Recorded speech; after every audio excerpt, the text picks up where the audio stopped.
Okay, today is November 7th, 2021, and we're going to continue our Extinctionati meeting, our Western meeting.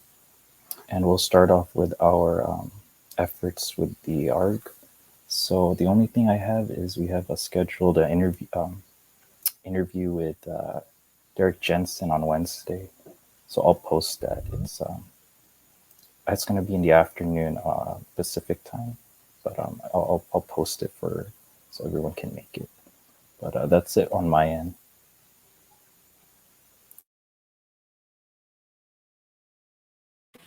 Okay, yeah, yes, organic. So, yeah, the ARG is languishing. I'm for some reason I'm not feeling the drive to push it.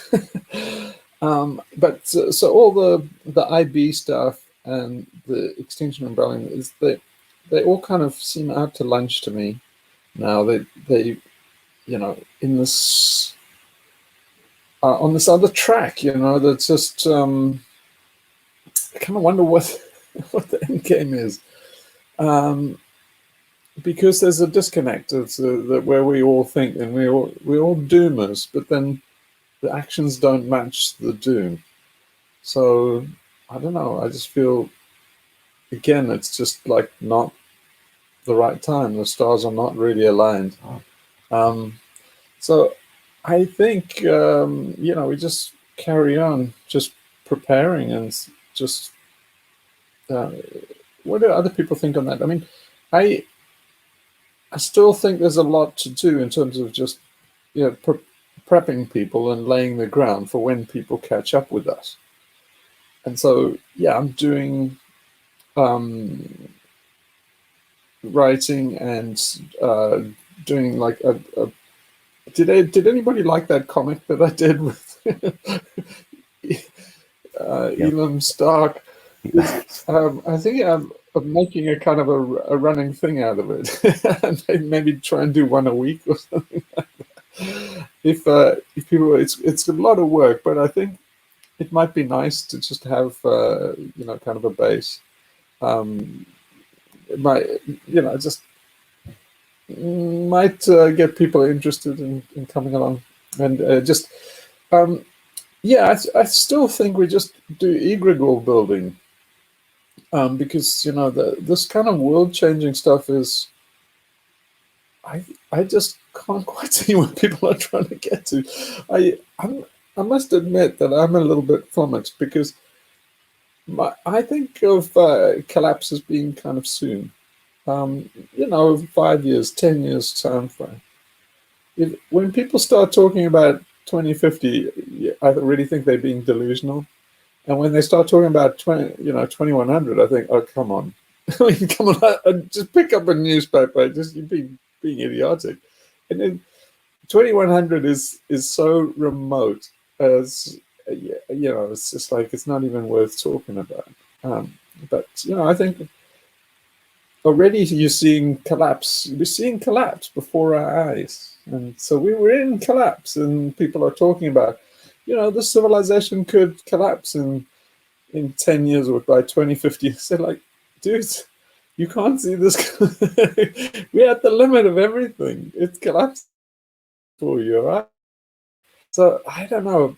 I don't feel like evangelizing and going out and telling people. I just feel like, some stage we try to help people when they come along. So we have all the discussion, we have all the materials and stuff that we've done, and all the stuff we recorded, and it's all there, and people find us and go, hey, finally somebody that thinks the way we do. But it's important to do the thinking up front for people. So saying, here's the kit, hand them the kit. Welcome to Doomaville, we've got a Doomer kit. And so you have the Agrigore community. So I'm all for building things up like the sigil. I guess the sigil thing, if everybody liked that sigil, so Greg did a take of it, but I think it has to be vector graphics. But I like that idea of getting a sigil and investing it and stuff like that. And Hopefully, Lionel and stuff will, help us do that kind of stuff. But I thought that kind of, ritual and stuff, and building up really the kind of community and language kind of thing. Just really the cultish aspects of it. So really, slow cult building. Um, I I feel everybody else has kind of gone off to lunch, and this in 6 months we're going to have a global revolution and stuff, and it's like I'm not seeing this myself. I mean, maybe I'm misreading it, and the youth comes out of COP and goes wild, and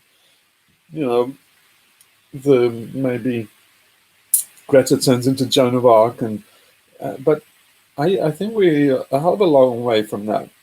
People are making psychological progress. They're making less progress than they're not even keeping up with the changes in the environment, as far as I can see. So it means that there's going to be an awful rush at some stage where people gradually realize the horrid doom of truth. And then, you want to be able to say, well, here's a bit of therapy, and, luckily, you can join our party there. We've all seen this coming for a long time, and welcome.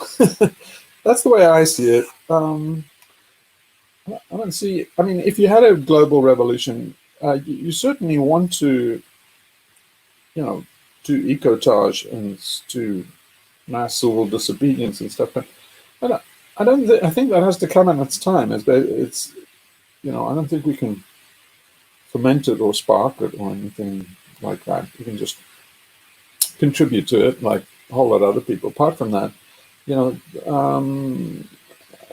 just all these things have big players and a lot of resources, and we just fringe. So I think that if everybody's happy, then we just carry on doing what we're doing and pick away at it. But we're definitely on a different wavelength from all these other people, and I can't get on their wavelength because they seem to be at odds with themselves. One moment they're saying, "Yeah, we're all doomed. There's nothing we can do. We should be doing deep adaptation." And then it's like, sitting in the road trying to get people to change their consumer habits. And I was like, what's consumer habits? What's that got to do with anything? It's way beyond consumer habits. If people are kind of in a time machine and they keep on like popping back to the 70s for a visit. I mean, I just posted something with Rupert Reed. Like, he has a kind of a flash where you think, okay, he understands where things are at. And then the next moment he's saying, well, I think we should lead in the universities by setting the curriculum. And the other guys go like, he's an ice scientist and saying, yeah, it's all about education. Like liberals, always education. It's like, education is a 30-year endeavor. It's like, we haven't got 30 years. What the hell? Education's irrelevant. Very soon these higher educational things will be falling apart because they're all part of the infrastructure and take a lot of money, and there's about to be collapse and hyperinflation. And I think, it's like, do you think all the educational system, institutions led during the Great Depression or the collapse of 29? I don't think they had anything to do with it. So current events are completely out of whack. So that's the way I see it. But what do you guys think? Well, I have two questions. Have you been in contact, or do you intend to be in contact with Faulty? And second is, we can't neglect the COVID situation. It has added, you see, it has aggravated the wave of problems associated with that as increased during 2021 at the moment where we were talking about the ARG. And I think there's a kind of I don't know, is it a distraction? Is it a fear? Is it, I can't put a name on it, it's happening in the public, but it's the atmosphere in general is not, as you said, the stars are not aligned at the moment for what we want to do. It seems like there's this at the forefront. What are your thoughts on this? Faulty Yeah, I and think it's COVID. kind of like the obvious thing to do. I think the obvious thing to do is to try and develop something like the White Lotus Society, and secrecy like that in China. And see, that seems to me the kind of thing that you want during resilience and collapse. And you need to lead with the egregore and the mindset, and then all the actions follow. You can't lead with all the actions and then figure out what you're doing later. So that's kind of what it went to with Faulty. Is when I spoke to him, then everything was, he accepted that, it has to be in America, it's fringe in England, and then, it has to be done on a large scale, and, it has to be something, tactics have to be exportable. But then, it got to be where, they completely just involved in doing the IB stuff. And then my heart sinks, because the IB stuff is all about, back to the future, where it's back to Selma and how there needs to be change. And then, and change means, well, all the scientists are going to sort it out. We'll overthrow the government and start listening to the scientists. And it's like, Jesus, what planet's that? I mean, the scientists are corrupt. Science is not going to save you. So it's the whole, I completely sold Faulty on the idea that he's a cult leader, and he should be, and then, we can show him how to be a cult leader. But he seems to have reverted completely back to, I'm an activist and civil rights and civil disobedience, and it's all about Selma and, overthrow the government in 6 months, because that's what the cutting edge science is. And I thought we moved beyond all that. So it's the same. It's the same with XR. Is they're being dysfunctional. It's everything they're doing and is dysfunctional, but they're not being honest about it. They're not progressing. They're not progressing psychologically. Is the problem. They're stuck in the mud. And so they're doing avoidance behavior, as far as I can see. So XR put up this thing where there was this arms deal, this arms show in Britain. And so they blockaded it, but then they didn't do their homework, and they said, well, it happens that the entrance they blockaded, there was also a jabs clinic. So they had, so they couldn't tell the difference between the guy going to the arms show or the guys going to get their jabs. So then they had to let the guys with the jabs through, and so then they let through everybody, and so they wound up putting this big tower and this effort in the road, and all these cars were driving past. So it was pointless. It wasn't a blockade, it wasn't anything. Everybody was just kind of laughing at them. And so then you see, IB and stuff is making tremendous progress. They're getting all in the news and even across the Atlantic. But the problem is, to what end? It's all, climate awareness, climate action. And you say, what action?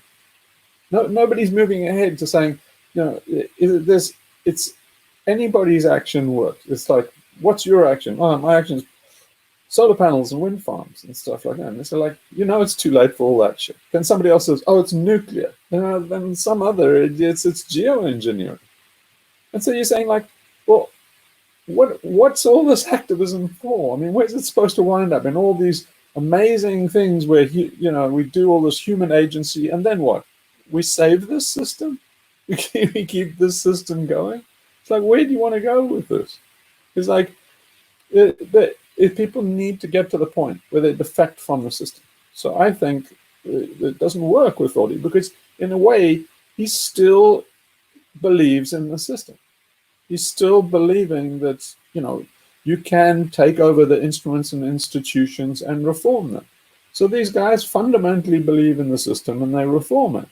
And so I don't think we can do anything with them until they come to the conclusion that, no, this system is doomed, and we have to, basically, you have to be accelerationist. So in other words, we have this bizarre situation where the general public, the average youth, is psychologically ahead of the activist who's supposed to be on the leading edge. So, my kids and their friends are making more psychological process faster than Greta and all these other people who are supposed to be leaders in protest. So the left still thinks, and these activists, they still think in terms of, yeah, there's still stuff we can do. We can stop burning fossil fuel, and we can reform the system, and we can still have our cake and eat it, and we still have our avocado toast. And they still haven't got to the epiphany that most kids are getting to, which is like, that this isn't going to happen. We're not going to live the life of our boomer parents. There's some serious shit coming down the road. And so yeah, it's this weird dichotomy where one moment you'll say the same picture, and then now the good news, and then it completely contradicts the picture, which I think is the true picture in the first half of everything he says. With this thing is now the good news. Well, we can do what they did in Selma and solve climate change. It's like, no, you just said we can't. You just said we can't do that. And now you're going out recruiting people to do this mass movement, which is, I can't see what the aim is. So he's gone off the whole thing, the whole, it's kind of back to square one. It's like forgotten the ARG, forgotten cults, and, forgotten deep adaptation. And, so the primary thing is these guys are thinking in terms of being, they should be reactionary, but they're thinking in terms of being revolutionary. And it's like, it's too late for a revolution. What's a revolution going to achieve now? There's only one thing to do, and that's to throw a spanner in the works. So you should, as far as I can see, the only way to do that is to build up an Agrigore, to build up people that you have a subculture that thinks that way. So in the end of the day, we have a lot more in common with GDR and stuff like that than accelerationists and the average dude than any one of these activists who kind of stuck in the wrong decade.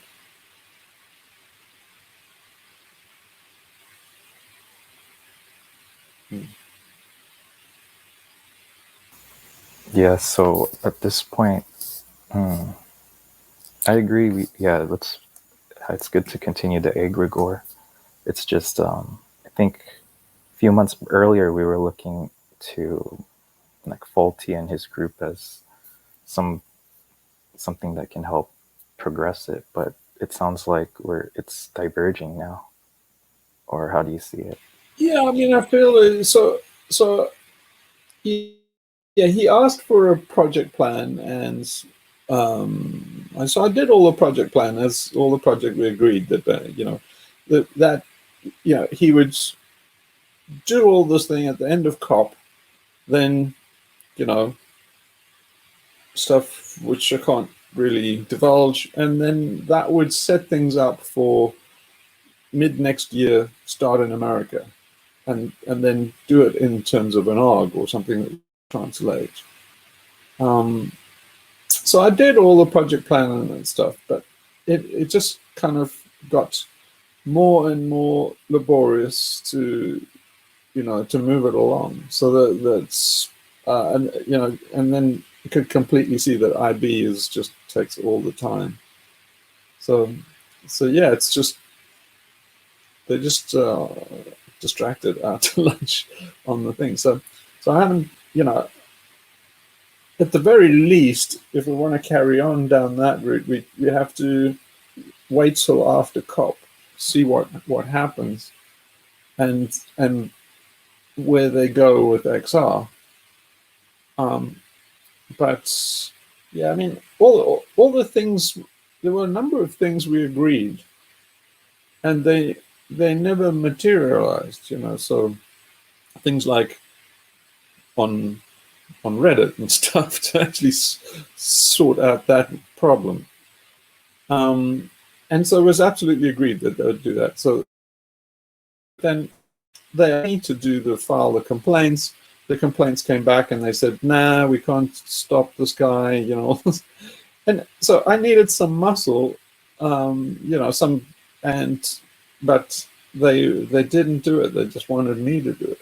So I since found out that, well, they're a lot more disorganized than I thought. I thought that they were quite organized to get these things together, but I since found out that they're not exactly, you know, organized. I mean, considering that they are professional organizers, they're not very organized.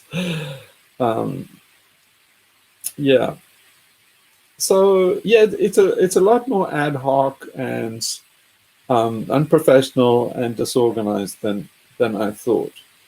So yeah, so I guess what we should do is just wait till after COP and then see. But yeah, in the meantime, I think yeah, I'm kind of enjoying the things we're doing. I would like to do the you know, the thing about the podcasts and stuff like that. So it might be good to start developing those things on the schedule, and I'll do some cartoons and some writing. We carry on doing these videos on Sunday, and then yeah, it's kind of a broadcast station, I guess.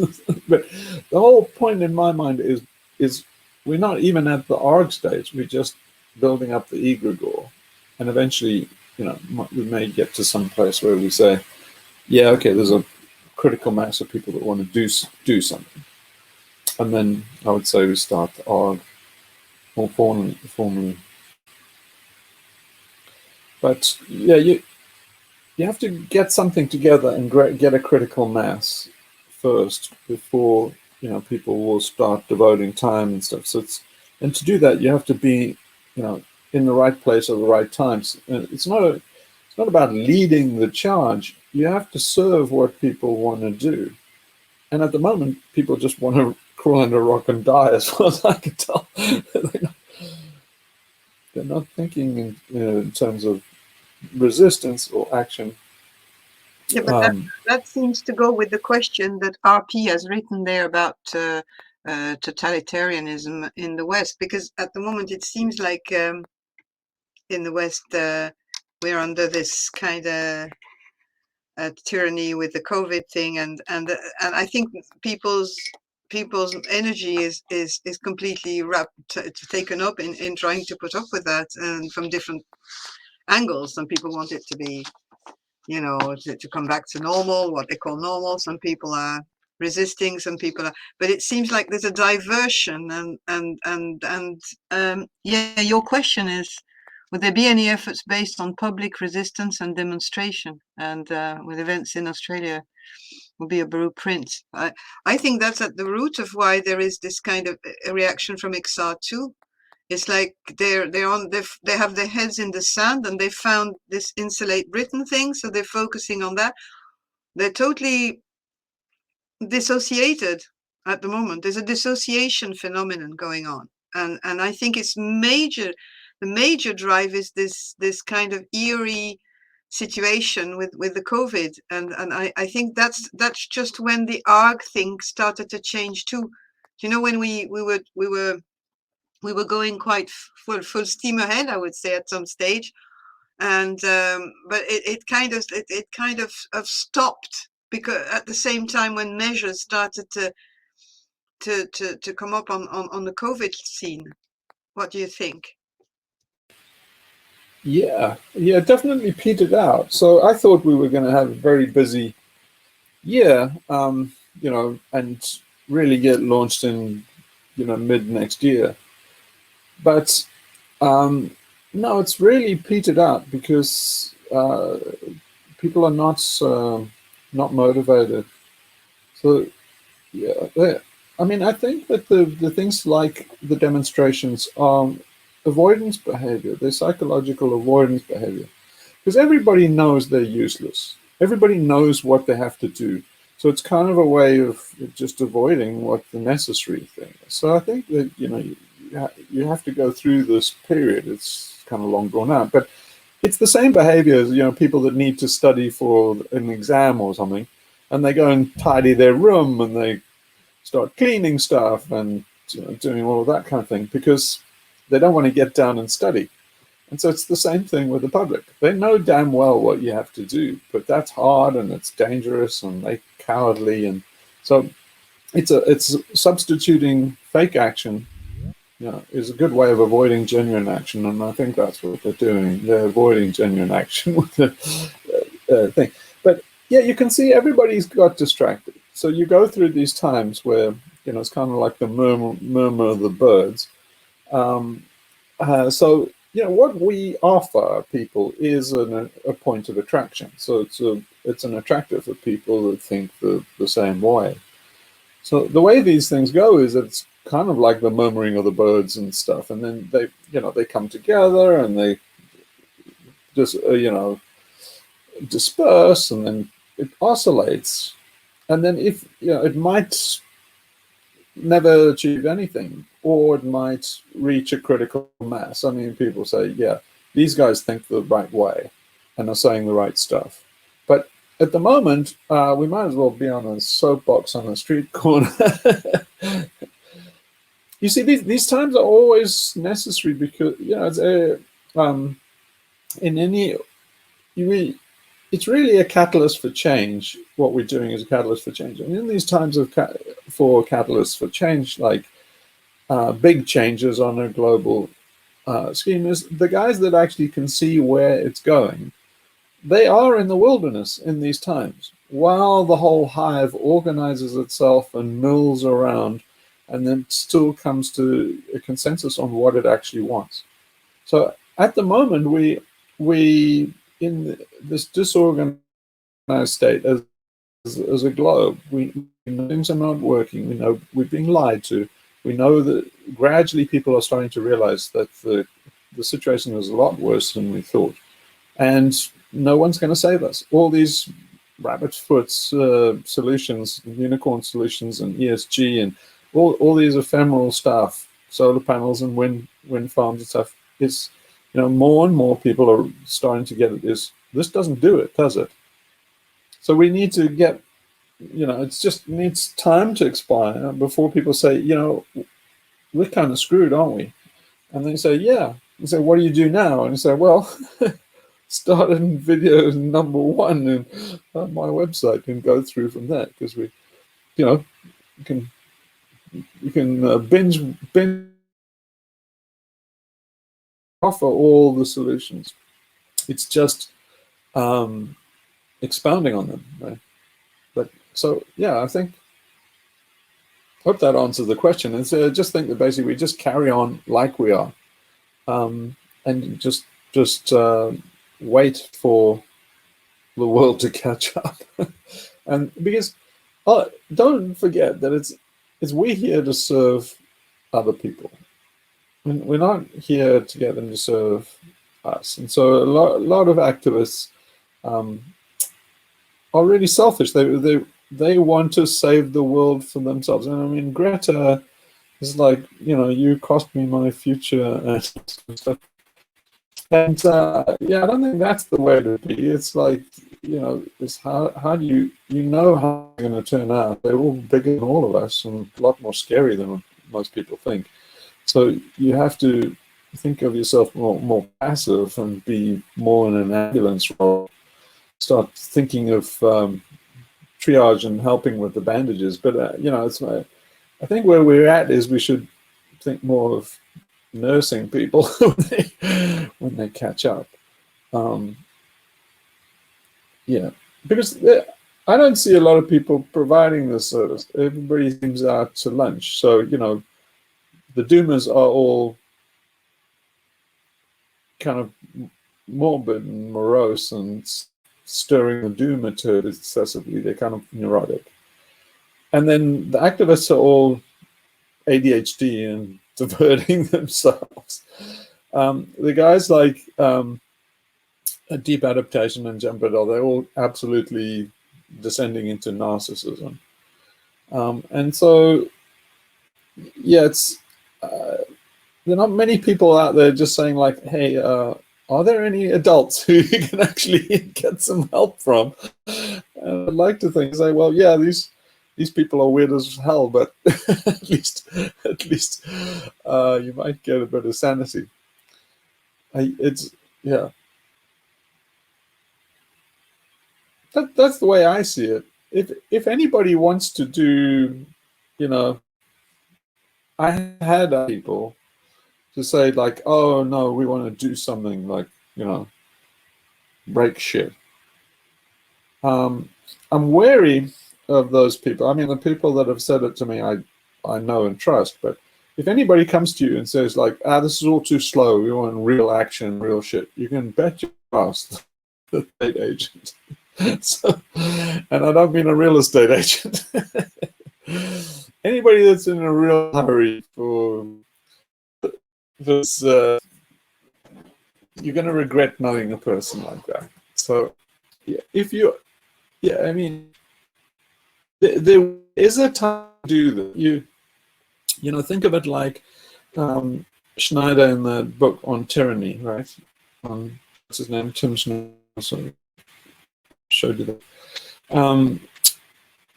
He's saying is what you can do with the oncoming tyranny is the resistance to fascism, National Socialism, and all those kind of totalitarian things. They came from just groups of people. I mean, we're talking airline clubs and stamp collecting clubs and book clubs and, you know, reading circles and, you know, gardening. You see, people naturally think the same way. And then when things get really bad, then those groups go, it's terrible to do something about it.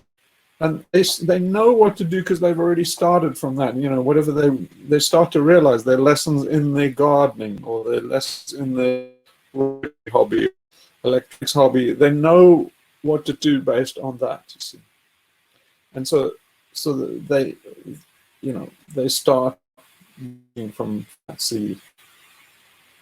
So yeah, I just think we carry on this pretty much as we were, and just see. But yeah, I mean, I think you can feel yourself being devoted. After there was this together focus with COVID, but we're losing it now because they're saying to everybody, well, it's all well, it's over from the point of view is we just have to live with it. we can't do anything about the pandemic. But there's a deficit in that for the state. You see, there's a lot of water bridge, and nobody's happy about it. Nobody's happy with the response of governments. They've paid a terrible price. Governments in the world have paid a price in trust and credibility, and they haven't paid down a beam of that. In fact, Boris Johnson stuff in COP26, they don't seem to realize how far out of whack they are with the public now. So, yeah, there's a reckoning to come. You know, the growing discontent with wage inequality and wealth inequality, just these crazy power-hungry bastards like these billionaires and these just all these bases of power that are people are. You can hear a growing murmur around the world of discontent, and so yeah, I wouldn't rush to the front of the ranks in those times, right? You see, there might be a big outpouring in many places. You don't want to get involved in that because it's not very enlightened. It's not directed, and you know, those people are going to pay. So it's better to learn from them and learn what happens to them. And so you start from a deep underground place. It's not so good to say like, oh, you know, great, finally the revolution's happening and you run out to the streets wearing a black balaclava. That's not really a very well. You can do it if you want, but I'll tell you, your story is going to be short. So it's much better to have higher impact and take longer time. There's this old cowboy joke that is the wisdom of age, and it's essentially goes like this. So the two steers at the top of the hill, and the old steer and a young bull, and they look down on this huge herd of heifers below in the valley, and the young bull says, "Come on, let's like charge down there and have one of those heifers." And the old bull says, "I've got a better idea. So let's walk slowly down the hill and have the whole herd." And so, going against the state is rather think bigger and bring them down harder. Think more softly, softly. And softly, softly means just gathering people that think the same way. Yeah. So again, this is why I feel so out of step with Faulty, because he's thinking, all this rage and everything can be focused and brought into bearing in the next 6 months.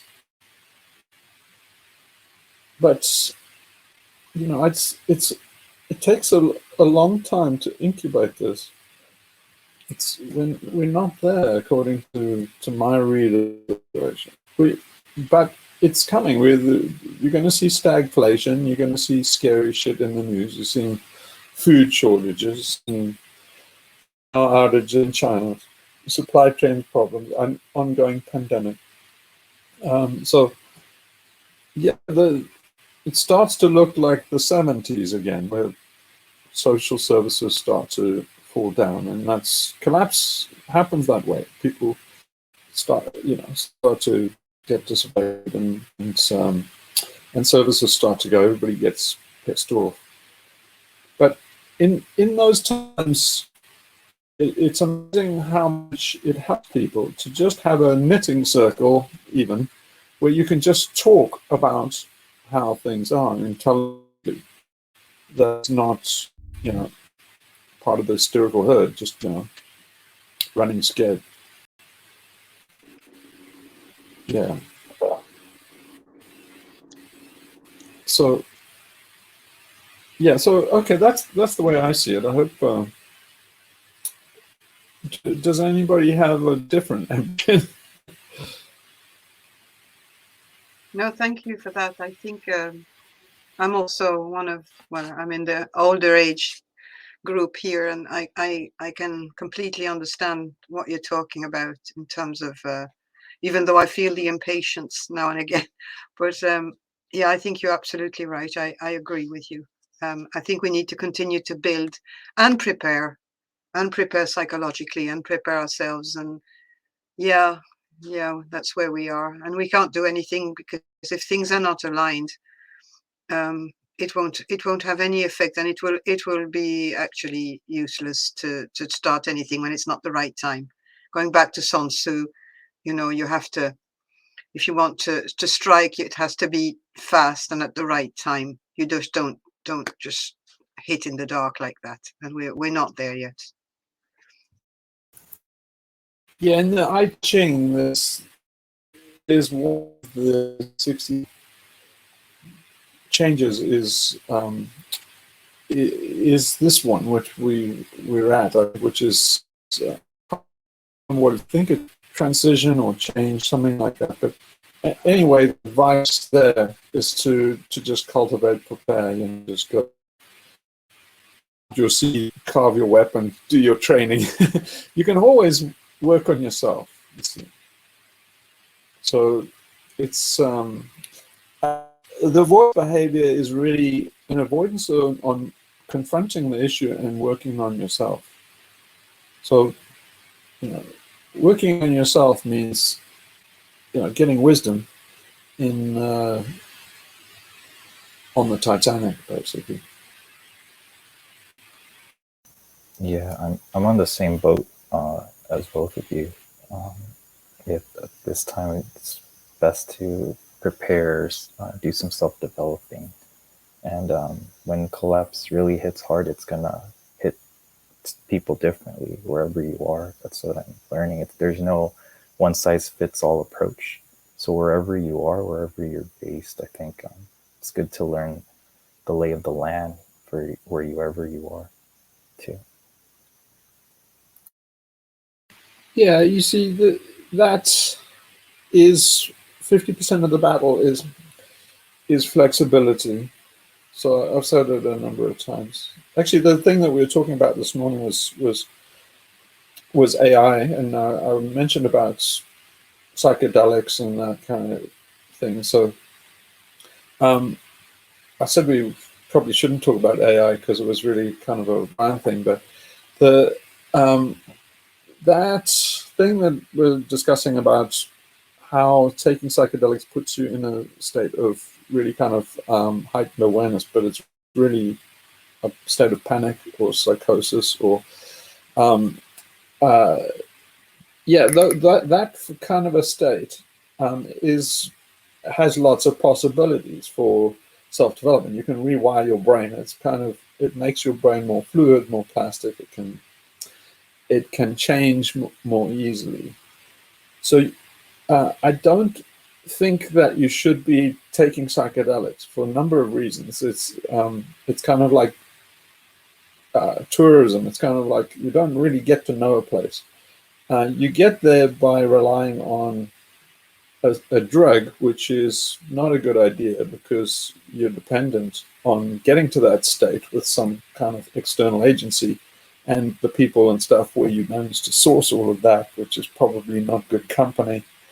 So there are whole loads of reasons why you don't want to actually pop pills and stuff for doing that. But you want to get to a stage where you get to that stage on your own. You don't need to go and buy DMT and LSD and MDMA and psilocybin and stuff. You make all those things. You can mess with your own serotonin.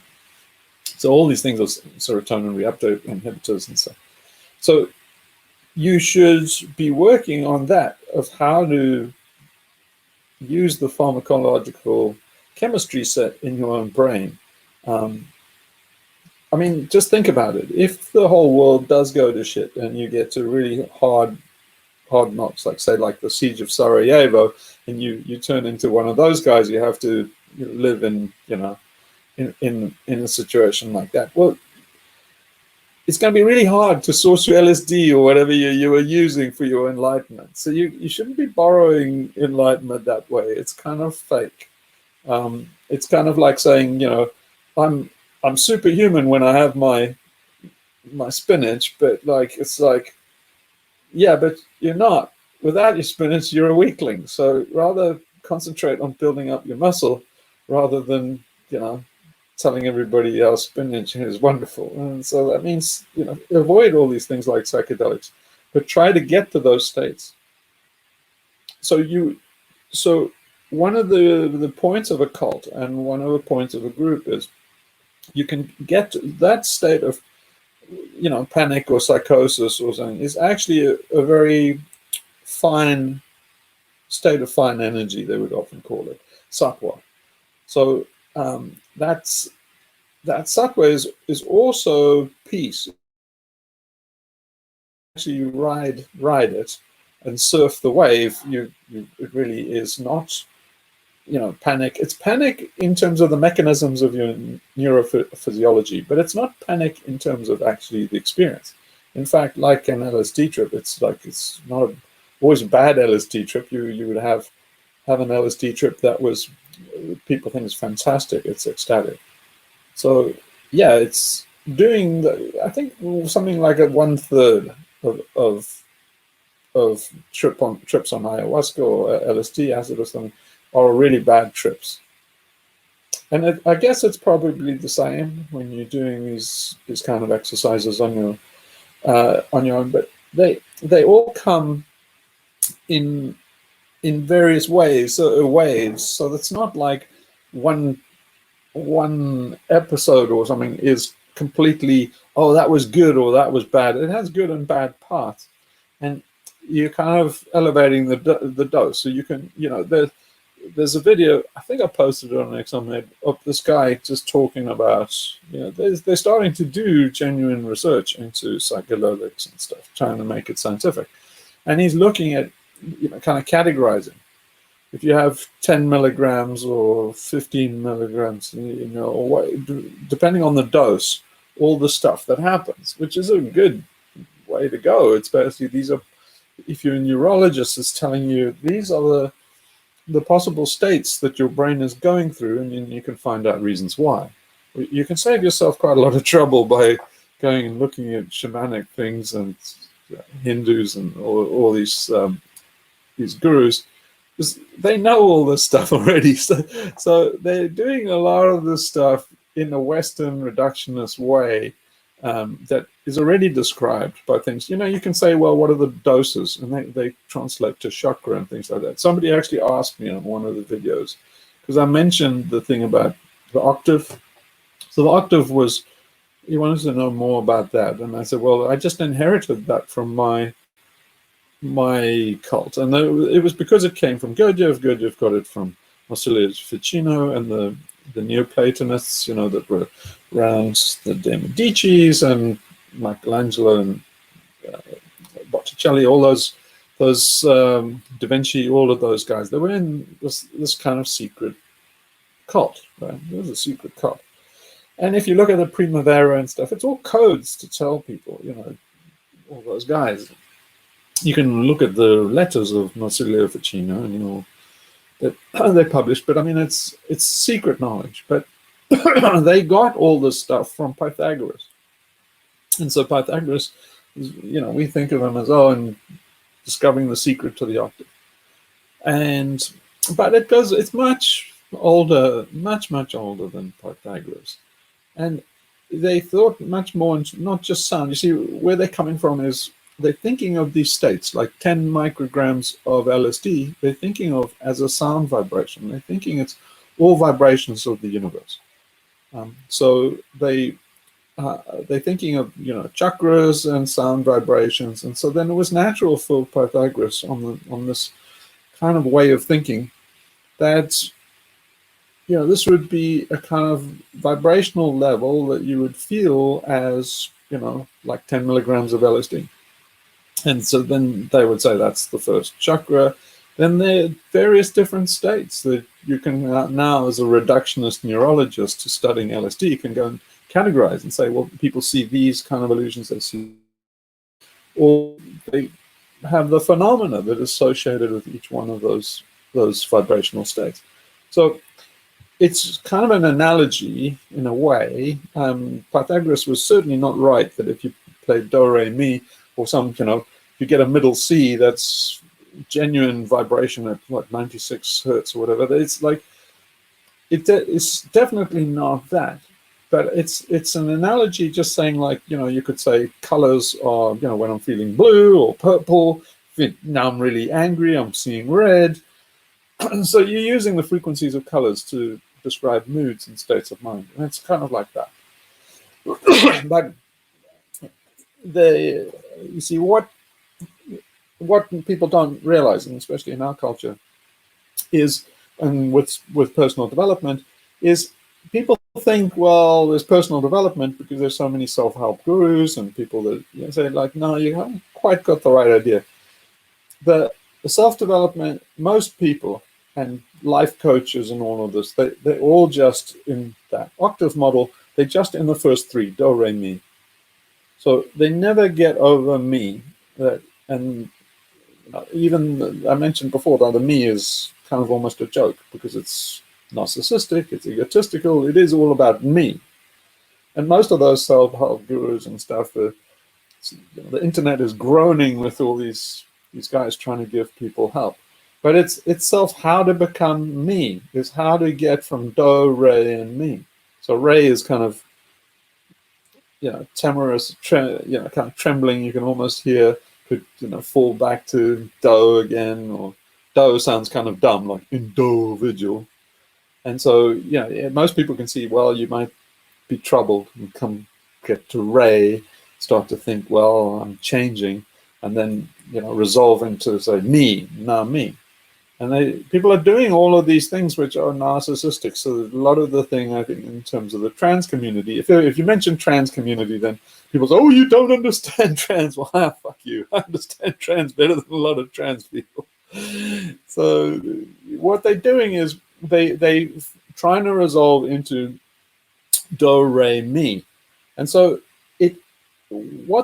how they resolve it, it depends on how they kind of came in. So I said in one of my videos that the trajectory coming into this determines your trajectory coming out and the results you get.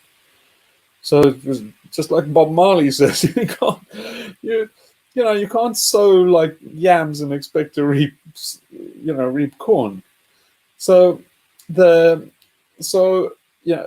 people have this idea of, you know, cultural background, and then they know that they need some kind of change and transformation and metamorphosis, and then somebody tells them, oh, you're unhappy because you're really a woman inside. And so then guys change and try and be women, and say, no, it's not. There's a deeper change, a psychological change. And it's a very old metamorphosis that goes back to tens of thousands of years, to the caves where shamans did these transformations. So just knowing that there are levels and transformations is a mind blower for people. People don't, most people, can go to their graves in our culture not knowing that there are higher states of intellect, of emotion, of being. And the way you get to them is by rewiring your brain. So with this plasticity. So in other words, you go through these psychotic states, that can be mimicked with LSD, but you don't want to use it. Now, they're perverting all this research now that they're doing into psychedelics. They're immediately perverting it into, oh, it helps people, stop smoking, and there might be clinical benefits. And it's always this fucking acquisitive, rapacious mining that everybody wants to do. It's always, how do I acquire? So the first thing is to stop this acquisitive attitude. So everybody going to self-help. I want to be a better person. Okay, first step one is fuck that idea.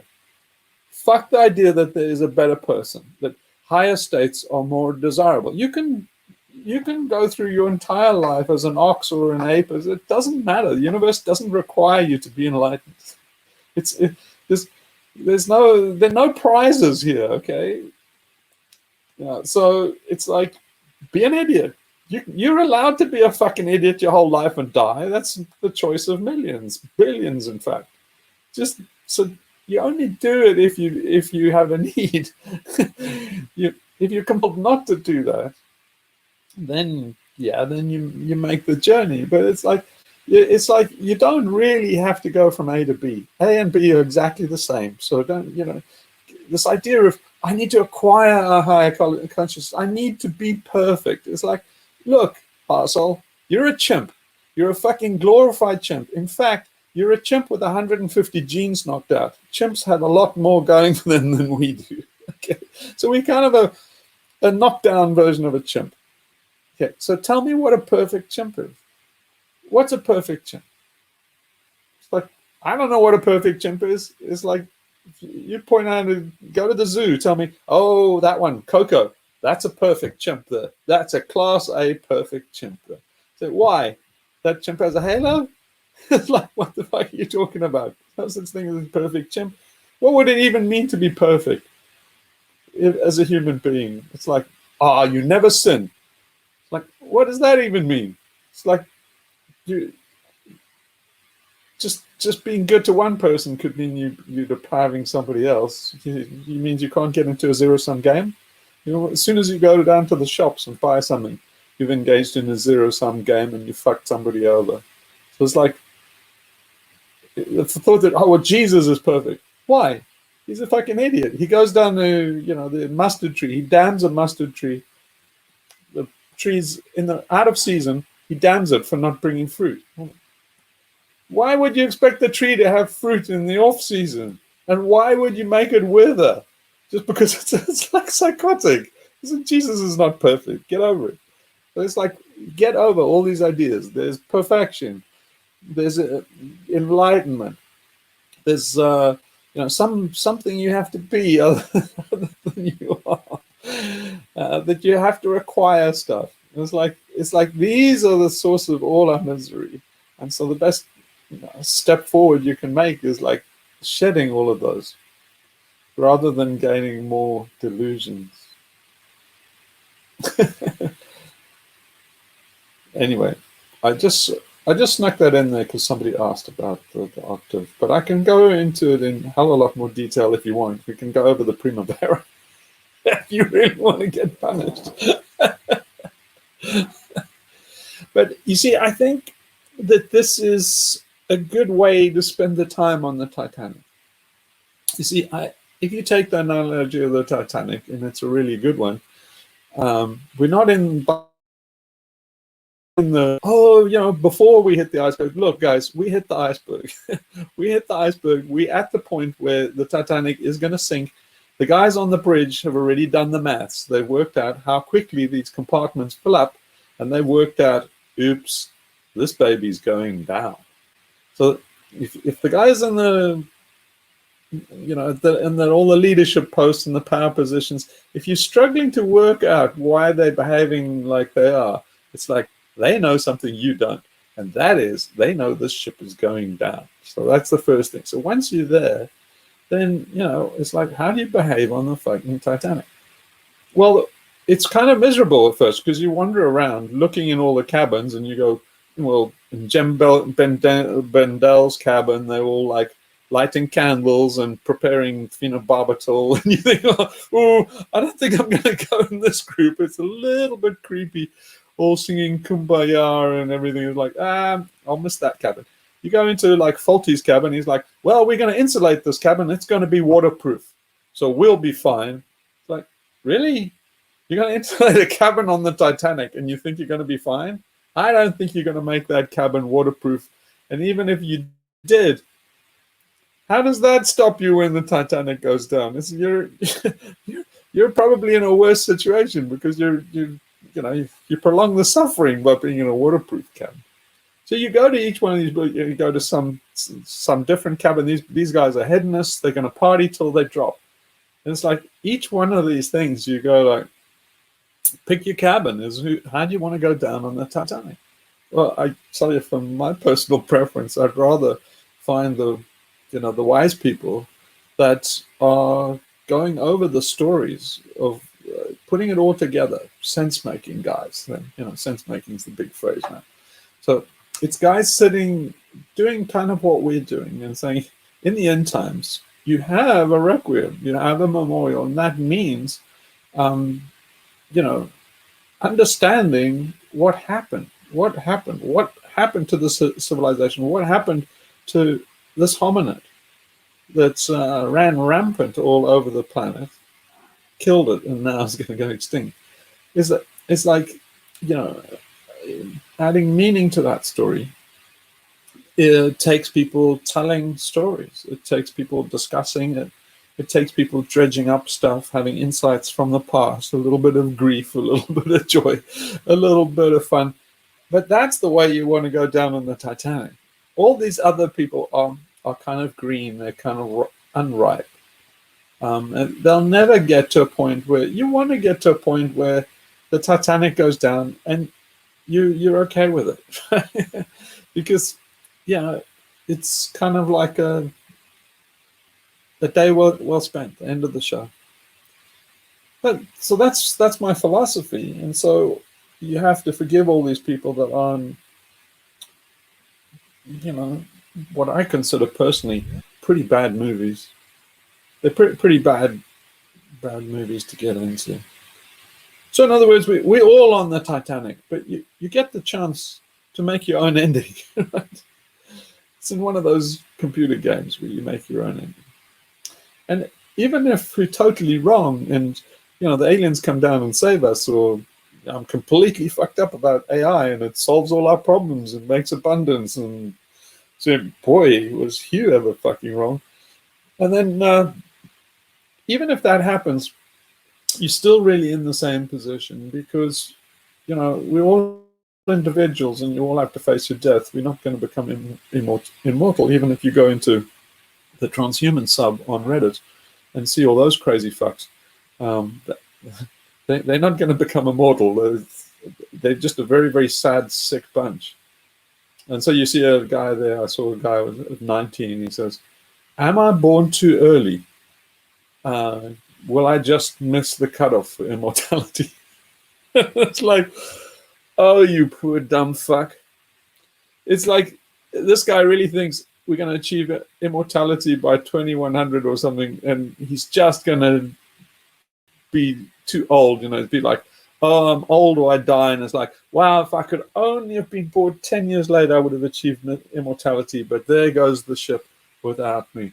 Damn, born in the wrong year. It's like, oh, you poor sad fuck. Yeah, you know, the next 10 years, the next 20 years, that poor bastard, 19 years old, that's his understanding, that we're off to the stars. It's like, oh, you poor dumb fuck. Wait till you realize we're on the Titanic and stuff. And you see all of these guys, just imagine what's the movie they're going to go through. They go in this movie saying, this is a wonderful world we live in. This is the apex of AI, and soon all the problems will be solved, and we'll be off to, you know, we'll have the singularity of the nerds, and we'll have immortality, and finally achieve all mankind's dreams. You go from that to, what do you mean, like, starving? There's nothing on the shelves. It's like, you know, what they're power cuts? It's like, it's like, at some stage, this guy's going to figure, maybe we don't get to 2100 with, you know, AI sort of. It's like, oh, you poor dumb fuck. But anyway, you have a look at, they're like 50 million people, literally 50 million people on the transhuman things, like Elon Musk's site and stuff. And I post one thing, you know, dissing Elon Musk, and then like instant lifetime ban. But you see, it's all cults. It's they all, you know, each one of these cabins on the Titanic is a cult. So it's kind of like, we're in the end times. What happens? Well, pick your cult. So what we're really doing is just, you know, making a cult that people would like to be in, rather than some nightmare one that no one would like to be in. You see, if you just said it like that, if you said, guys, this is the end of the show. This is Act 3 in a very amazing play. So you're saying, like, yeah, the great part is you don't get to change the world or make a different ending, but within the plot that has been written for you, you get to choose any part you want, and you have a lot of discretion to you know, go down. It's a very big play with a lot of different things going on. So you know, it's kind of like rooms in the Titanic, cabins in the Titanic. So you get to pick, you know, how you're going to play this. You get to pick which cabin you go in. It's like, you do have a lot of options, right? But you don't have an option to say, well, I'll make sure the Titanic isn't going to go down. It's like, you don't have that option.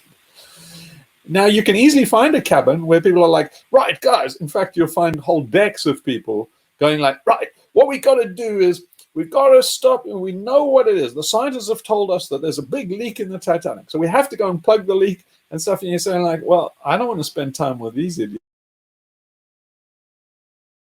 Time with idiocy is like, you know, any fool would take 2 minutes to say, like, guys, stop, think about it. There's icy water streaming in here. Look at the captain and the guys on the wheelhouse.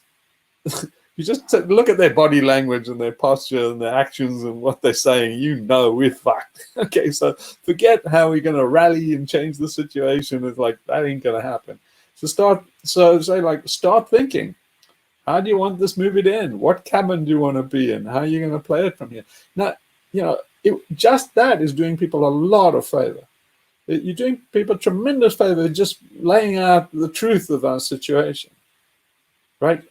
Because, you know, can you imagine how pissed off these people are? You see, these people are always a day late and $1 short. So Faulty is in this position. He's going to be like, where does this end up? You guys, oh, 6 months goes past. No, there wasn't a revolution. No, these people are still, no, it wasn't Selma. No, and even if you made it somewhere, this is going to be a very fucked up movie. It's written all over it. It's, the police crimes bill is coming. It's, where this ends up, right? So it's like, do you want to be in this movie? Is that your ending movie? You join XR, you join, this, and you try and change the world and make the government change and go, head to head with the public. And you see, is that how you want to spend this? It's your option. Maybe that's your thing. You want to die a martyr or something like it? Go for it. Go for it. It's all personal preference, right? There is no right. There is a parallel in what you're saying about our place on the Titanic and what you were saying earlier about self-development and trying to attain some kind of something that you're not.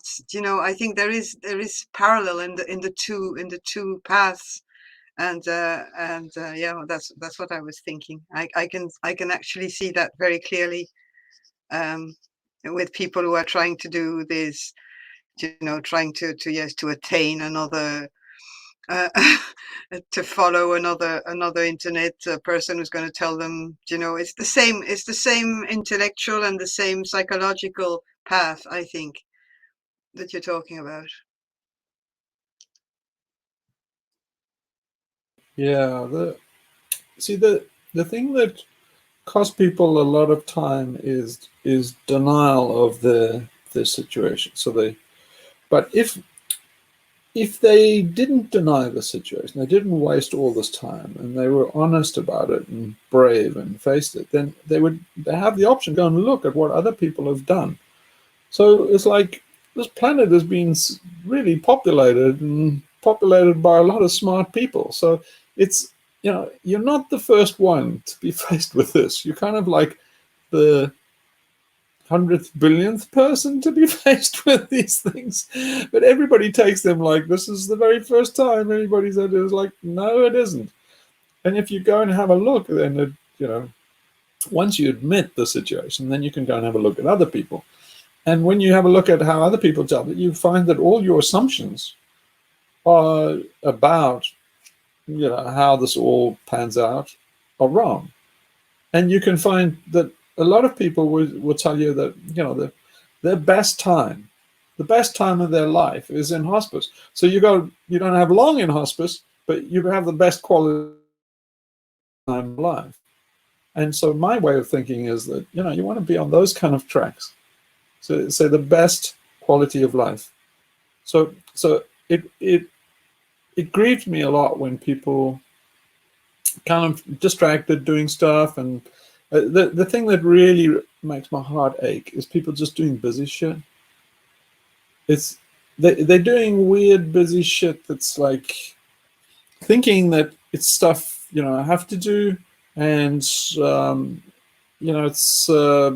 it'll pay off in the end, or something, or just that mindless activity. So mindless protest, mindless consumption, mindless hedonism, and, all of these things is like, to me, it's hell on wheels. To me, I think, and again, this is personal, but I say you have to add mindfulness, you have to add observation, see yourself. Otherwise, you'll the clock will run out on you, the bell will toll, and you'll be like, oh shit, is that the time? Shit, I just realized I just said something straight out of a parable of the New Testament, but it's Jesus' parable of the widows. It's you see, it's again, I'm glad I said that, because I'm just showing to you that there's nothing new under the sun, right? There's nothing new under the sun. You can go and find all of it in the New Testament. Yeah, what you're saying there, you've all seen that movie V for Vendetta, right? there's that part where she's locked in the cell and she finds that note, written by that, lesbian lady. And part of the note said that, that while she was living with her girlfriend, that she had roses and she never apologized to anyone. And that really resonated with me. It's like, you want to do that because she was conscious of her situation. And then she ended up in that concentration camp and died. But she had no regrets because, she got to do exactly what she wanted with her life and none of that distraction bullshit or doing what her parents said and all that. Yeah, the thief of time is thinking you have more than you have. So yeah, that's why everybody's doing a great disservice to other people with all these lies and diversions and stuff, and then divergent behavior, avoidance behavior and stuff is we all lying to each other that we have more time than we do. So the scientists are criminals. The scientists are cowardly, fucked up criminals. The politicians are they're worse. They're psychopaths. And so but what the real crime that they're doing is by telling people that we have more time than we do, they're not living their best life. So they're stealing their best life from them. And then the billionaires and stuff, they're doing it deliberately. They think we're all cattle. And they think we're stupid fucks. And if you act and behave like a stupid fuck, you can't complain when they treat you like a stupid fuck. So if you bleat, if you behave like a sheep, like, we're going to shear you, dude. It's like, it's wolves and sheep. We're wolves. So you behave like a sheep, we'll take your wool. Gladly. And so all the billionaires are taking our wool, they're taking our time. And then, they're lying to us, saying, it's going to work hard. And if you work hard and you're smart, you can also have 300 billion like me. And then they laugh under their hand. But you see, all of these guys, it's all Makio. This, you see, a lot of these guys like Gurdjieff and said also like Pilgrim's Progress. There's guys that have this narrative of self-improvement or self-progression or this path to enlightenment kind of thing. And even the ancient Egyptians, and you get echoes of this in, excuse the pun, you get echoes of this in the caves, in the ancient caves, Shobi Cave, and when they're doing an obvious shamanic ritual, which is probably a rebirth ritual, and you see what they have over and over again is they tell you that all these impediments along the way. There are all these people that try and trick you, divert you, waylay you, all a million tricks along the road path to enlightenment. So in Zen, they just call them makyo, the devil's cave. You get lured into this devil's cave. What each one of these things is the time wasting. So that is just again and again and again. It's different ways of stopping you on the journey. And they're all various forms of costing you time. So costing you time and energy, So, but robbers and thieves and crooks, and they're good companions, but not that many.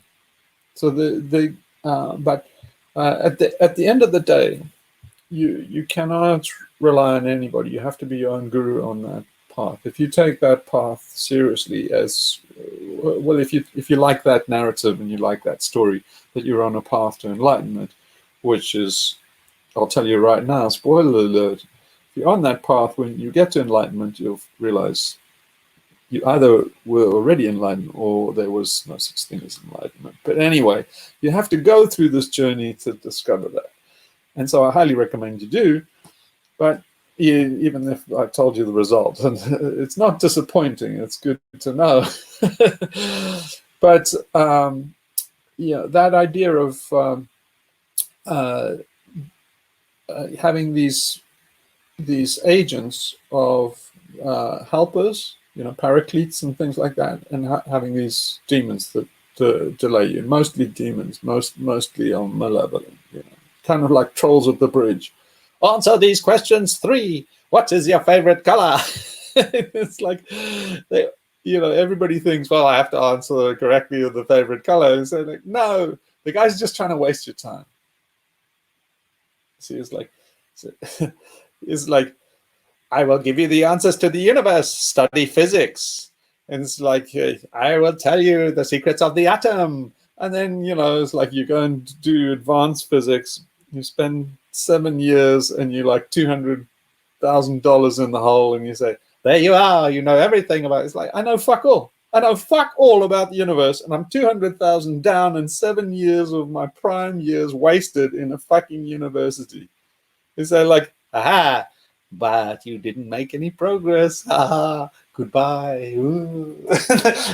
They're all these kind of demons trying to waste your time. All these hooks. You get, people that exploit you, like rich people. Everybody goes like, oh, I could become rich and stuff. And then they attracted to rich people. Rich people are professional fishermen and fisherwomen. So they will lure you in thinking, oh, some of their magic will fall onto you. No, they tight as a duck's ass. They're going to suck the life out of you. They're vampires.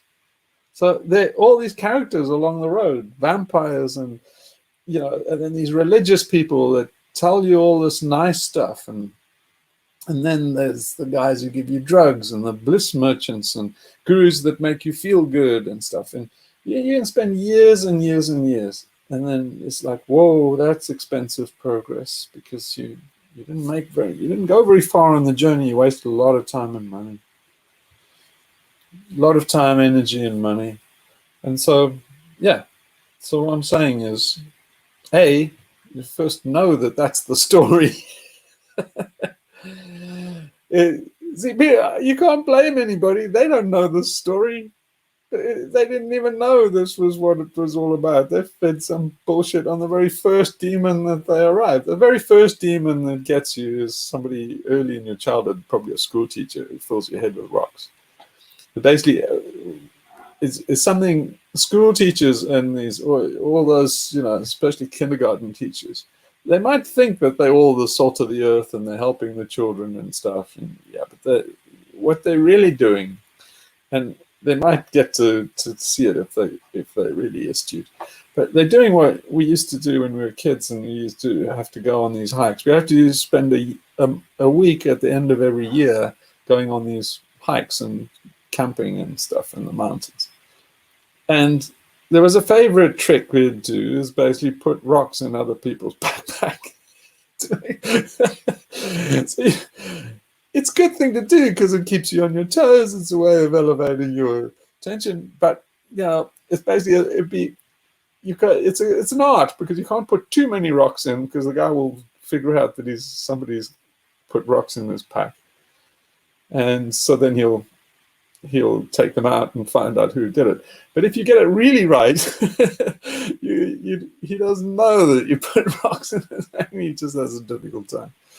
So we used to do all that kind of thing, and that's kind of what happens, with psychological development. There are all these people that put rocks in your backpack. And one of the first is your kindergarten teacher. She'll definitely put a big boulder or two in your backpack. And so you have to, nobody tells you, no, you've got to stop and unload those fucking boulders.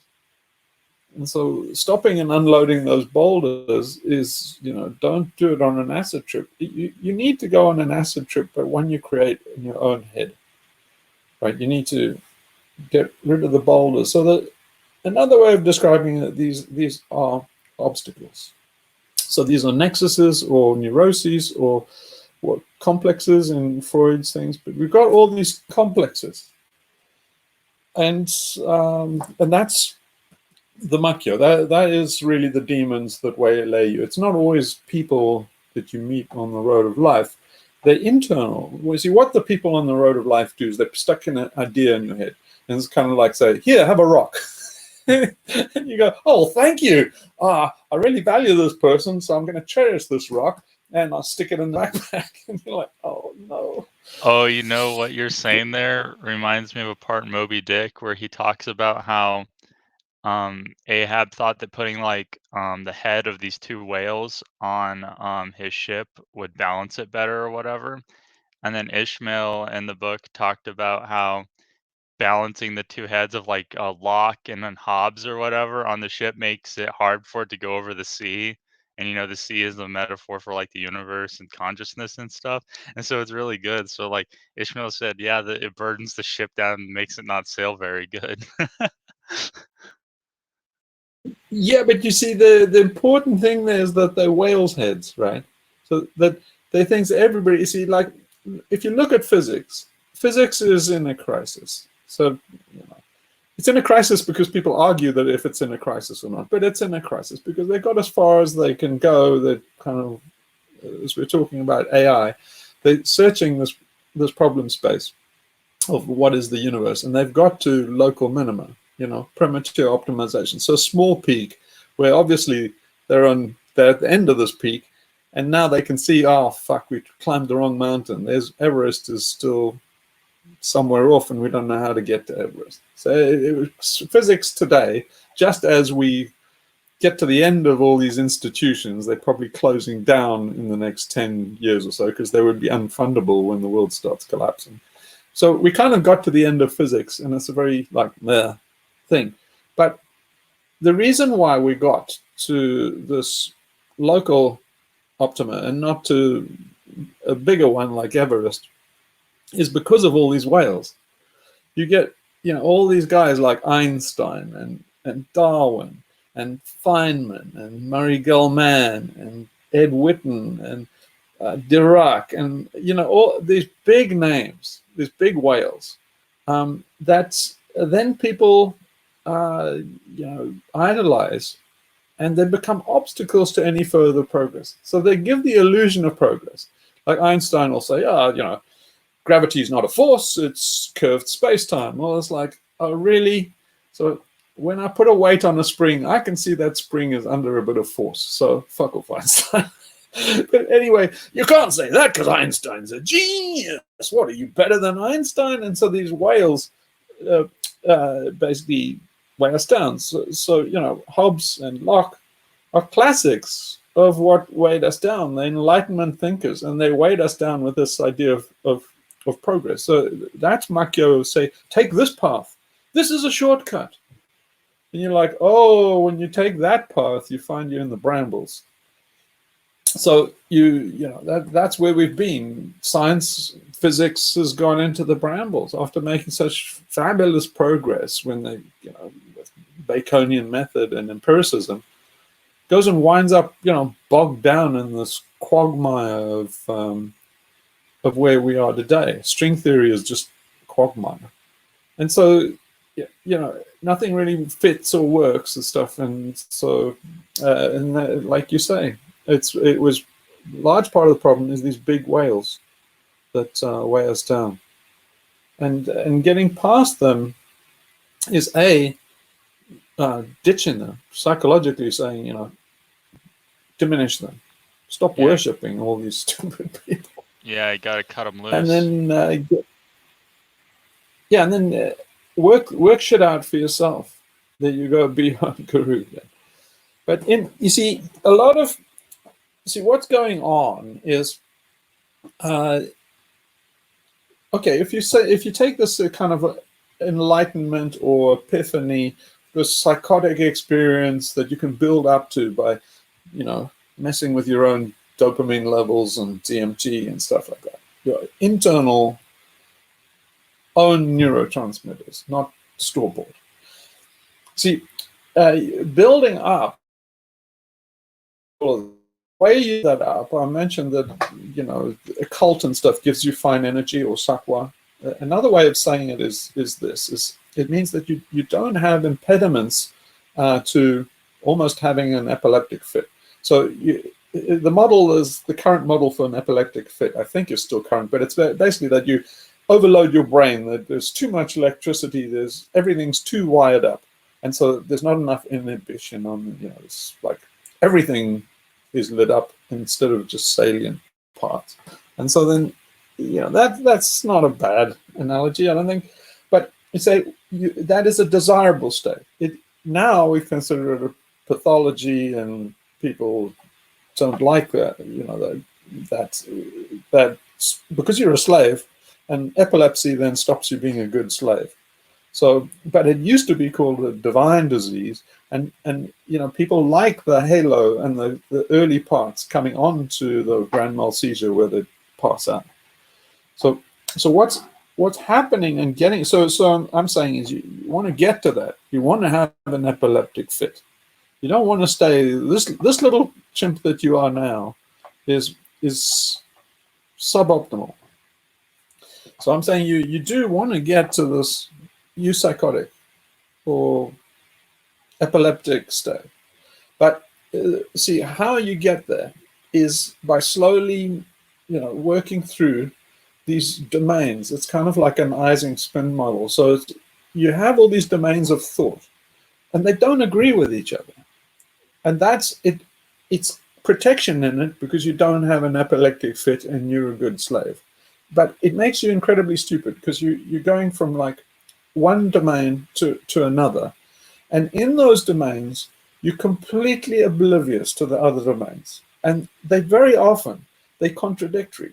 So it stops the flow of, say, electricity in your brain, which you can say is either good or bad, depending on whether you like the status quo or you want change. But the secret to change is finding all these domains, seeing them, and reconciling them, so that you don't want to have these ideas and oppositions, all these contradictions in your head. But people do. The average person has all these compartmentalized ideas. Often they conflict. Somebody else can see that they conflict, but they don't see it because when they're in this domain, they're always in this domain. And when they're in this domain, they don't realize, hey, I still remember that domain. This contradicts it. So, for example, I gave this example, which is one of the best ones I can think of because you can see it cross-culturally. I've mentioned this before, but I went to India in like 2007, and I got kind of tricked into going into this missionary thing. This woman said she wanted me to deliver something to them, so I took it, but obviously she really wanted me to go and see her, the big love of her life, which is this Christian mission.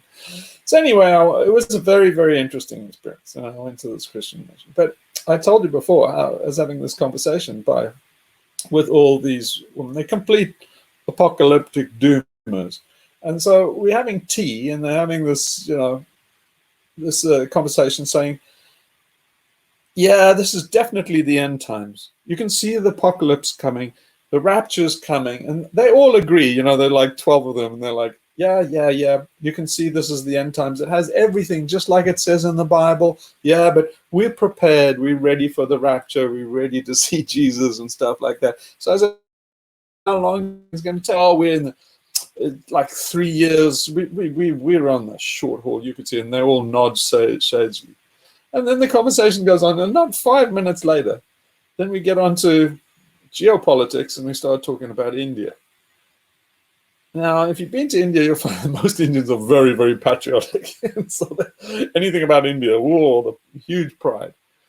So they start talking about brand India, and they're getting more and more into how fantastic India is and how India is going to take over the world. And then they're daring me, you know, because they assume I'm American. So then they daringly say, you know, oh, you know, we're, you know, kind of cheeky, you know, we're going to overtake America, you know, just, you know, stepping back to see my reaction. And I said to them, like, well, how long? And they said, oh, you know, like by 2050 or so. And I said, you don't think the rapture is going to like screw that up, do you? It was just like, this is ashen faces, because they were like, although they'd obviously had the brand India and how India was going to take over the world conversation a lot, they were used to that. That lived in the little domain here in their thinking. And then their Christian part, which they believed equally strongly, lived in had a little home here in their thinking. And they'd also obviously discussed that. You could see they all had consensus on that. But they'd never noticed that the rapture is coming imminently, and oh, India by 2100, oh, we're going to be, and so you think, well, oh, it's just incidental. That, you know, what does it matter? Well, what it matters is that the wires basically, they have obstacles to this free flow of electricity in their brain.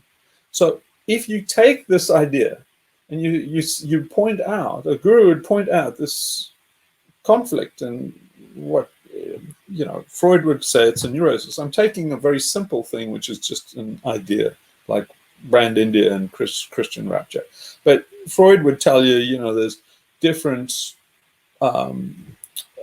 complexes that you have that have got, you know, strong emotional content and all these different reasons and stuff. But anyway, you get the general ideas that you've got these domains that need reconciliation. And if you reconcile them, you bridge them, then you have this free flow of electricity. So if you could say, like, okay, pick one, Brand India or the rapture, and, you know, but in doing that, you have almost like a Hegelian dialectic. In resolving Brand India and the rapture, you would say, okay, both of them are bullshit, but, you know, from the synthesis and antithesis, or rather this thesis and antithesis, then you'd get a synthesis. And so, you know, Hegel said, you know, you keep on getting better and better at synthesis as well. Not really. You keep on removing all these obstructions. So you get more free flow of ideas and thoughts, and you free up. It's kind of like log jams in this river system. So now, you know, we don't observe it. We don't have a culture of pointing this out to people. So then you get the behavior like, say, Insulate Britain. It's like, we just admitted that we all fucked with doomers. We just as big a doomers as we are. But then you forget all that. Suddenly you're in the part that's like, but here's the good news. We're gonna, you know, glue our faces to the road and what? But this makes no sense with you. So, but there's some deliberate denial and protection. People are protecting this map that they've made. They don't want to throw out the map, and they're very scared. You know, the cop. I mentioned in the AI thing this morning about the cop. The cop there is standing at the junction. Part of it is stopping too much free flow of electricity or information or insight or consciousness. So it's kind of damping down, inhibiting all these zones. So that internal cop, it's actually located in a specific module in our brain, anterior singular gyrus, I think it is. But it's well known in neurology that the connectome comes to this big junction, and that big junction then has a kind of traffic cop that really, really dampens the movement of electricity around the brain. The consequence is that you get a salience landscape, and you're kind of socialized, and you don't see tigers in the store and stuff, which you'll know when you see that video from this morning. But the downside is you don't get to this enlightenment where all the circuits are open and you get a complete free flow. You don't have to have it all the time, otherwise you'd be a kind of gibbering wreck. But you need at least once in your life to just see it. So then, if you do have that experience, that will be the realest thing in your entire life. Everything from then on would be referenced from that point, of that kind of kernel of realization.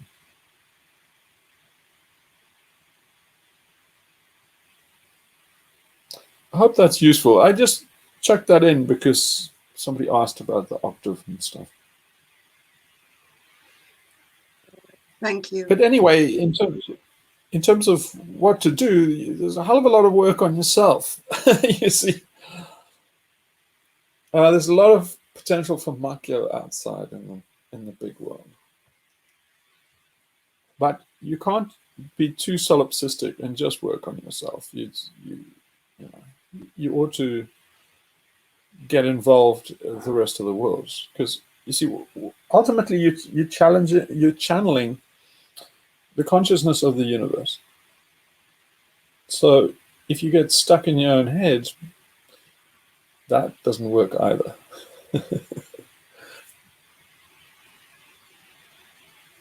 Is this helping anybody? Yes. Now, what do we do about fighting totalitarianism? Haha, big question. So all totalitarianism does is it makes a very tough situation. So it just means oncoming totalitarian means you're just failing the exam and you're being downgraded. So for example, it's like going to be sent to prison. There's most people, we're all in prison now, right? So you're saying, well, what happens when prison comes? Well, we're already in prison. So all that happens as things get more totalitarian is you get, more and more into prison. So if you got, for most people, if they got sent down and sent to prison now, it's just like the normal world. It's just tougher. It's just kind of a shittier version of the bigger office world. But the American corporate space is no different from a prison. They just kind of, it's kind of like, it's just a harsher version of the same thing. So totalitarianism coming. It's been here since Göbekli Tepe. Totalitarianism has overrun the entire world, and it really got going with enclosure of the land and industrialism. So the privatization of the land and stuff meant, it was kind of like an open prison before then. But after the Industrial Revolution, it was kind of like you really heard the gates clang behind you. So we're in the panopticon since 1750. Right? We're just hoovering up the last, missionaries and governments and all these conservationists and that. They're hoovering up the last free people, all the indigenous people and stuff. But it's been a totalitarian prison now since about 1750. So because we haven't liberated ourselves from this environment, it just gets harsher and harsher. But it's the same thing. It's like, does that make any sense? Because it's like these guys, like the great train robbers. The great train robbers, and they, what was that guy's name in Brazil? I can't remember. But anyway, the great train robbers in Britain was after the war, and they came down on them exceptionally hard. They all got 30-year sentences and stuff like that. And they asked the guys, well, the press and the public, they wanted to know that they were really, really sorry for what they did, because they were folk heroes. At a shitty time, they went and made a grab for big riches and got away with it. So they bucked the system. And everybody wanted to know, okay, now you're sorry you tried to make an escape, aren't you? Because they want to be justified in their incarceration. Right? The fact that they don't make any lunge for an escape means that they want to hear that their decision to comply with the prison system in Britain, the whole social system in Britain in the 1950s was just a big prison. Britain today is just a big prison island. But it was obvious to those guys in that time. So the press and everybody asked these great train robbers after they prosecuted and said, are you sorry for what you did? Desperately want to hear, yes, don't try and escape, just knuckle down and comply. That's what everybody wanted to hear. And what they said was, no, we would do it again tomorrow, even though we've got 30 years. And they were like, how? Why? Yes, they're like, because we got 30 years in a prison. They said, like, we're working class people, man. So like, we'd have to go and work in a factory or a mine. And that's exactly what we have to do in a prison. It's just slightly harsher version, but not that much harsher than working in a factory or a mine. So, so you can go to college or something like that, but college is also a version of a prison system. It's just slightly relaxed. So totalitarian is not coming, it's here. It's just as things get shittier, more and more people realize they. What COVID did, the reason why in the beginning we did most of the nobody understood that, you know, comrades liberate. The relation that comrades gives the start of liberation is to first realize you're in a prison. So everybody says like, oh, look how totalitarian the system got with this pandemic. You say, no, it was always like that. It's just now you see it because they had to show their hand. See, it's so as things get better, as things get worse, rather. So, you know, as the shortages of water and food and power and all of these things is, yeah, then it will become more and more obvious that you're in prison. And everybody will think, well, this is turning into a prison. No, it's revealing itself as a prison. But it always was a prison. And so, yeah, part of resistance is understanding how you first understanding you're a slave, and then understanding the modes of liberation for a slave. But over and over again, they'll say, revolutionary still, yeah, over and over again, you have to free yourself from mental slavery. The cop in your head, they talk about it in the 60s. So then we all forget. Maggie Thatcher and Ronald Reagan, the huge disservice they did through Reason and Anarchy is they made everybody comfortable. They started handing out cigars and booze in the prison. And everybody said, we're not prisoners, we're free. It's like, no, you dumb shits. Don't take the turkey. Don't accept the gifts from the jailers. Because they're saying, like, we're not in prison, we've got TV. It's like, no, that's what they do to you. They will take that TV away soon. So Maggie Thatcher and Ronald Reagan gave us prosperity. What's prosperity? It means people forget that they're now they started, you know, everything's getting shittier. Now they're starting to realize. But unfortunately, we've got to relearn all the stuff that they knew well in the 60s. So you're seeing all these kids today following the exact same path, coming up almost with the same slogans, and then thinking, well, this is the first time we're the first. We're liberals. We have an identity, and it's all about us and our feelings. And so we're the very, very first people to face this. It's like, no. Yeah, you know, just that's the one latest of the in a very long chain. that's one of the painful things. I heard this saying once. It's pretty funny. This guy said that like those who know history are doomed to watch other idiots repeat it that don't know history.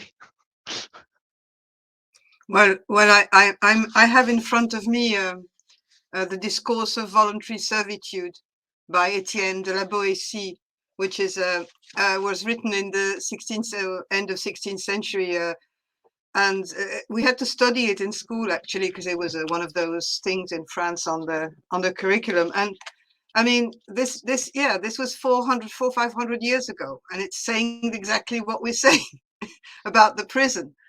It's exactly the same thing. I hope everybody has read that, because it's only 19 pages and it just says it all. And it also talks about liberation. He doesn't really say it, but it's that, you know.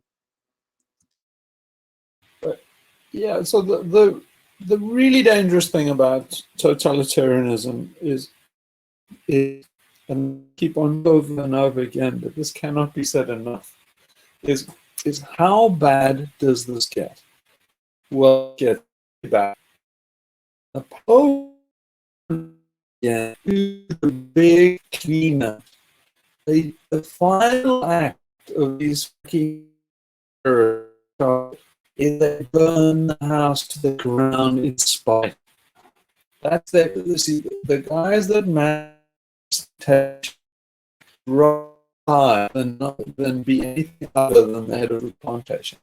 Once you've become a pharaoh, you cannot imagine being anything else. Be the pharaoh. So all these guys, they would rather die and lose the position. And the illusion, their final act of shitty, despicable spite is to take us all down with. So that's what the whole point of totalitarianism You is were cutting. not to avoid it or not to liberate it, it's to avoid that end thing. Hugh, you're cutting out. Thank you so much, but I couldn't hear the last 4 or 5 sentences. Would you be able to repeat them? Yeah, the major thing is to avoid that last final thing. Then the entire concentration camp, plantation, prison planet down to the ground. See, the power brokers on this planet know that the jig is up for them. Do not release it, right? They will not release it. Never happens. Right? Do not, just betray you. Sorry, we're complete shits. And anyway, go free. Never. We can't hear you. We can't hear you. It's you're cutting off all the time. There's something with the transmission. Yeah. Starting to get some to see The cop. always when you start saying the subject. Can you? Yeah. Damn it, I can hear you In and very out. well. Your signal is in the red and it's cutting you out a lot. Okay, let me okay, so yeah, when I get this about when you start talking about the subject, when you start getting communication broken. Yeah, the digital principle is kicking in again. Yeah. It wants to keep I think it's Pharaoh on the throne. Exactly. This is Moloch. So the final who the Pharaoh is, and I can say the power brokers on this planet, but it's our alien cortex, right? So what the real danger is that when the alien cortex knows that the jig's up, it does not release us to say you on the promised land. It says, if I don't get to the promised land, fuck you. You're not getting there either. And it's us down. So yeah, it's the reason is it's a farming mentality. So you can see it now, even in the UK, is they've overproduced pigs. So the government is saying, yeah, there are too many. They never say, oh, let them go. The little piggies free. They tell them, cull them. And we're domestic animals to these rich fucks.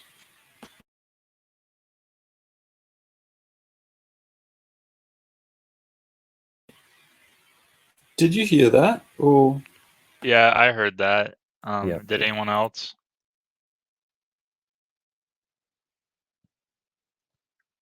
Yes, thank you. Yeah, it's like you said in your manumission extinction video. Like Hitler ordered the starvation of Germany when he was about to get toppled. yeah, and out of spite, he said that because he had this Darwinian kind of view, and he said if the people cannot prevail, then on the Darwinian principle they deserve to die, and so I'll make it so. He passed orders to destroy Germany and kill the German people en masse. So the orders weren't carried out, but you see that's when you have to rebel, is when they start doing those. But it's you're going to need to be really on your toes as an individual and as a society and stuff to make sure that a few of us get through this. But in terms of the threat, it's monumentally bigger than most people realize. Most people think the government is there to serve the people and we just need to raise awareness about climate change. And they're like, come on, guys. I just posted the thing about 9/11 and stuff, and you see what shit they were prepared to go through just for oil, and you think you're going to get them to give up oil and the whole system of power behind oil and the monetary system behind oil and the agricultural system, the whole power system based on oil. You think you're going to get them to just drop it just because you've worked an efficient solar cell out? And, the guy on Just Have a Think says, well, we've cracked the technology, so it's going to roll out soon. It's like, what fucking planet are you on? This oil is intrinsically connected to the monetary system, the petrodollar, and stuff. So, it's, to see what we're up against. It's not about raising climate awareness and doing, reinvesting in ESG and recycle, reuse, replace or something. It's total. It's total war. And these guys it's a war to the death. So everybody thinks, well, all these green guys are going to change. It's like, no, it's a war to death with these rich power brokers. Bill Gates or something, Elon Musk and these guys, they're not going to come round, and they're not going to turn out at the end of it to be all sweetness and light and, say, have deathbed epiphanies and stuff. They're powerful people that will, that on their way out, they're going to take as much of this living planet out of spite. So yeah, what's at stake is much bigger. What we have so far to go psychologically to see that. I mean, this is Armageddon. This is always final war. Basically the final act, and that's where we're heading for. So yeah, it is biblical, it's epochal, and it's it's been said so many times. It's what the Bhagavad Gita is about. It's the battle of Kurukshetra, where all the parties, good and evil, eventually meet on the final Armageddon field. And so it's that's where we're going to. It's where we're going. It is apocalyptic, and they're not there. They still haven't got a clue what's coming. You see how far.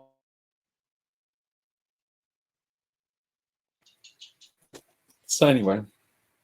Yeah, it's been retold and retold, and there's another scene in Moby Dick where one of the shipmates has a gun. It's Starbuck, I think, and he thinks about shooting Ahab, but he doesn't do it because he's in one of those boxes. He's a Christian, he's this, he's that, he's limited himself and limited his options.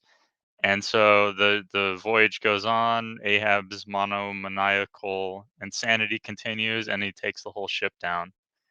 And people that analyze this say it's because of Ahab's monomaniacal behavior. It's like, no, Starbuck didn't pull the fucking trigger. He should have pulled the trigger and then took the ship back to shore. Yeah, agree. But you see, Ahab is in pursuit of the great white whale, and that's what we're in pursuit of with AI and this progressivism, this millenarianism, this kind of Whiggish idea that there's progress and we will sort all our problems out. The technology, it's basically it's Melville's early version of the technological singularity. So it's this rapture of the nerds that they're all in pursuit of is the great white whale. Yeah, they're trying to get the universe to answer to them, but it's all been said. Like you're talking about how like those patterns those patterns are in our head, and we see them on the rocks, and we trace them and stuff, and you know, all this behavior, it says more about the individual person themselves than it does the universe, because you know, the universe is kind of chaotic. It's doing noise and stuff, like chaotic noise. Yeah, Can't really but it's define it. It's ineffable and all that. well, that's part of the white whale as well. So it's a mysterious leviathan, big and hard to understand, right? But yeah, well, I guess that's a good enough place to stop, isn't it?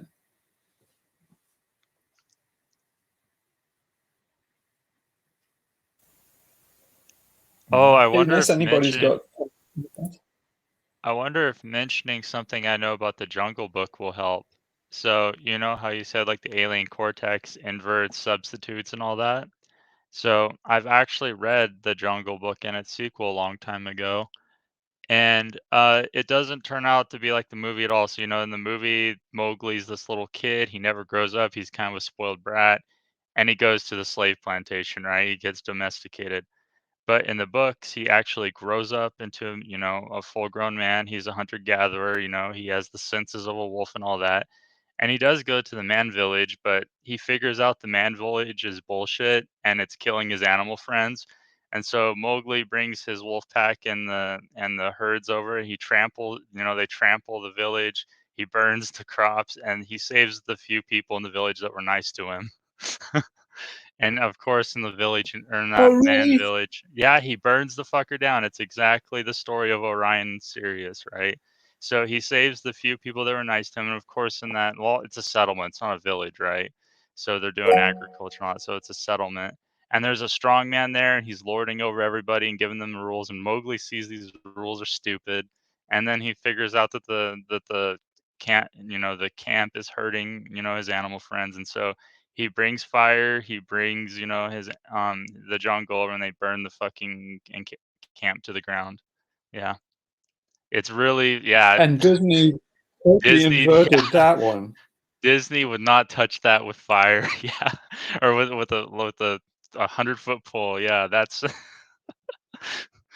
yeah, the God, book's pretty I didn't know that. Yeah. yeah, the books are pretty revolutionary and pretty deep. Yeah, yeah. It's like you can even But probably interpret Richard it from Kipling was such a, it's like but I you thought can Richard Kipling was such an ass. he probably was. It's like Robert Frost was an ass too, but you know, he wrote some good poetry. Like I think people that, you know, are dickheads and, you know, probably egomaniacs can write some good shit sometimes. And they probably don't even know what they're doing, right? They probably don't even have the full insight to know exactly what they're doing. I don't know. It's hard to say, but yeah, Mowgli burns the camp to the ground. Yep. Jeez, that's interesting. Well, Yeah. Yeah, it goes well, to show yeah, how we got to evil do Hollywood is. more Mowgli. Yeah, we got to do more Mowgli and less Disney. Yeah, exactly. Yeah, the system wants you to be that Mowgli in the movie where you never grow up. It wants you to be, you know, that spoiled little kid, you know, the swaddled American consumer, and go to the and see that the jungle's full of tigers and you're gonna die and it's dangerous. It's like, no, Mowgli and the books drew the opposite conclusion. Yeah, the movie was that you need to grow up and leave all the wild jungle things behind and be civilized, and that's good. So yeah, it's a completely different message. Wow, that's interesting. Well, all right. Has anybody got anything else to say? Well, otherwise, should we end it off there? Okay. So yeah, let's just fall still, close your eyes.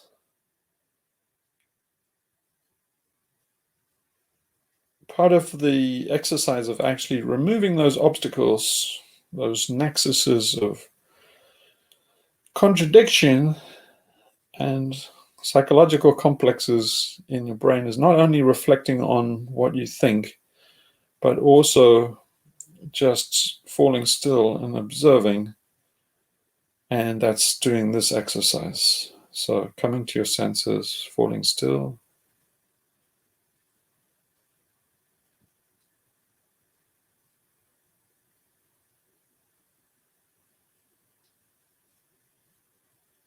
See the light behind your eyes. And if you practice it long enough, you'll start to see phosphenes. If you keep looking at those phosphenes, those are really the precursors of you changing your neurotransmitters. And so you will be messing first with the occipital part of your brain, the visual part, that's closely linked to LSD experiences, psychedelics. And so that's the path to go, is keep on looking and enhancing the phosphenes till it looks like you going through a tunnel and you're following a big flower or mandala, and go to that light, in other words, but stay still on your meditation cushion, so to speak.